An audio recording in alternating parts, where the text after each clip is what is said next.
good Thursday practice, full pad practice. Worked a little bit of situational things that we usually don't get against our own selves. Worked a little bit of a 3-4 front for our offense today.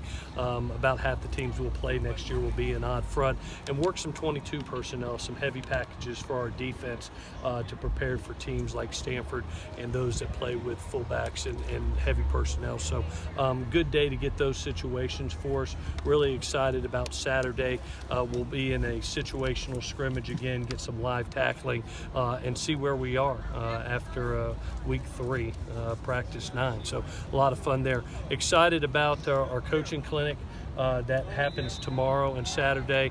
Not only is it for coaches, but it's for any fans that want to get a little bit behind the scenes look at what coaching is about, what's some of the things that we teach our players. Some great coaches are going to be here. Jeff Tedford, David Shaw, Kalani Sataki, coaches from the Seahawks and the Chargers. It's going to be a really, really great day, and or great 2 days, both tomorrow night and all day Saturday.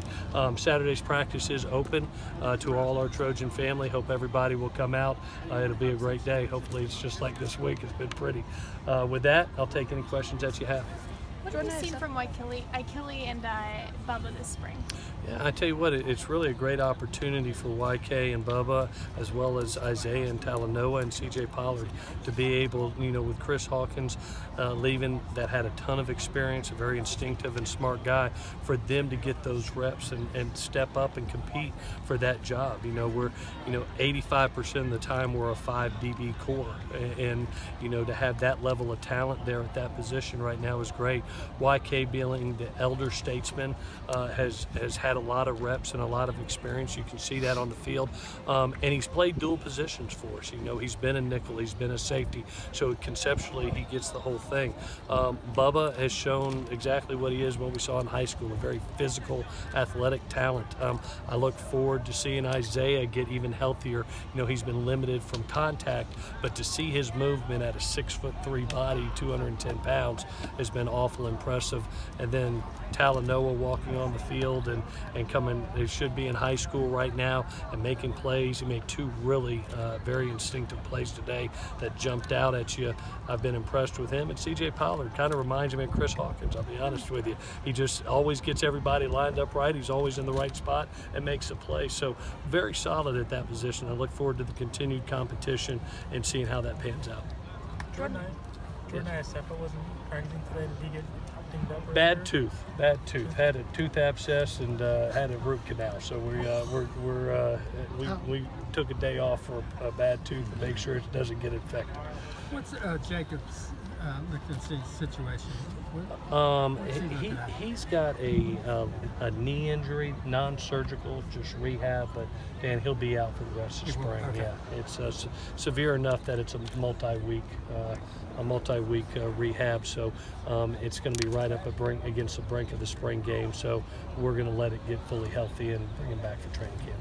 What is it about Kanai Mungo that's allowed him to come in and get first-team reps, even though he's supposed to be in high school too? Really, right now, because of having few bodies at the position, it's a great opportunity. It's one of the reasons he came here. We've got some more young men coming in, like Malik McClain and Elijah Winston, that should help those edges too. But Kanai, what he has shown has been great burst and penetration off the ball. His first step is amazing. I mean, extremely slippery. The tackles hate going against him. He has great body control, great leverage. He kind of has that same knack that Uchenna and Porter have. He's able to dip underneath the block and drive and keep great balance and body control, and is very football smart. You don't see him bust a lot. He's really gotten in the playbook and picked it up very well. It's good to see that. It's one of the things I think Clancy's defense does. It's a very simple defense, not that it's easy, but it's a simple defense for guys to learn, pick up, and perform. So and he's done a great job diving in the playbook and being assignment sound. After the fourth practice, T. Martin was talking about how the spring is the time for guys to take the opportunity to emerge for the fall. The fall you have 2 weeks of practices and game planning, and this is 15 opportunities to emerge as a guy that can make an impact. Who are you seeing? I said it the other day, but the two guys that are really getting a terrific opportunity right now, just because Toa is out, is Brett Nealon and Justin Dietich, and to be able to see them get out there and get those reps as a veterans out is really beneficial to us as a coaching staff. Really, good Lord's watching after us, to be honest with you, to allow us to get Toa healthy and to advance two younger players, and both of them are doing a wonderful job. The other guys that continuing on the line, the guy that I was really looking forward to see is Elijah Vera-Tucker, and to see him progress. He had an unbelievable fall on our service team and was a pain in the butt to our defense. One of the reasons that I thought we were a great defensive front was the amount of quality that we put out there, and Elijah's doing a great job as well as Jalen McKenzie has jumped out at us. So it's good to see some of those young offensive linemen be able to have their opportunity, get reps after serving on our defensive service team, and now performing and doing a nice job. Last year, Christian Rector kind of took over that Predator spot when Porter went out. Now Porter's back. So how does that kind of affect what you do with Christian? Well, if you remember, one of the things that we did later in the season that I thought was really beneficial was based on what type of quarterback we were playing. Christian was really good on passing downs when you know it was a 2-minute segment, a third down segment, or we were playing a total passing quarterback like a Washington, maybe a Cal, maybe an Oregon State, to be able to have what we call our nickel package, and to be able to put a Christian Rector on the outside rather than a Jordan Iosefa. You know, when you're playing a very athletic, mobile quarterback like Khalil Tate, it's very advantageous to have a Jordan or Kanai out there, those type of body types, to be able to surf and redirect and be able to chase down an athletic quarterback. Basically, two different packages, two different personnel groupings based on the quarterback we're playing. It's one of the things that I thought Clancy was ingenious doing at the end of the season. It made us a better football team down the stretch in November, and it's something that we're continuing. So you'll actually see that package that goes in next week. We'll work it the last 2 weeks.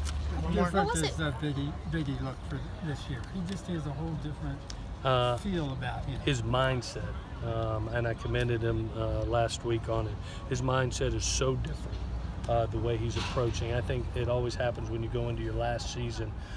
He's really taken the approach that I want to compete to be the best corner in the country. I'm not going to be comfortable. I'm not going to be stagnant. The work he put in the winter strength and conditioning program may have been as good as anybody, and he brought up just a shut up and work mentality, and really, you know, setting the example for some of the younger DBs, and they're extremely proud of what he's done this offseason. It's by far his best since he's been here. I'll do one more. Thanks. What was it about Brian Ellis that made you confident about promoting him to quarterbacks coach? There was no question in my mind after watching him perform for a year, his knowledge, and having the ability to have been a full-time coach, 2 different places, having called plays for after Jeff Brom left, his mind and his creativity. He's a guy that has your back, and I remember being a young coach. Somebody hired me when I was 23 years old as a full-time coach, and I thank Fred Goldsmith every day of my life for giving me that opportunity. Being young doesn't mean you're not good.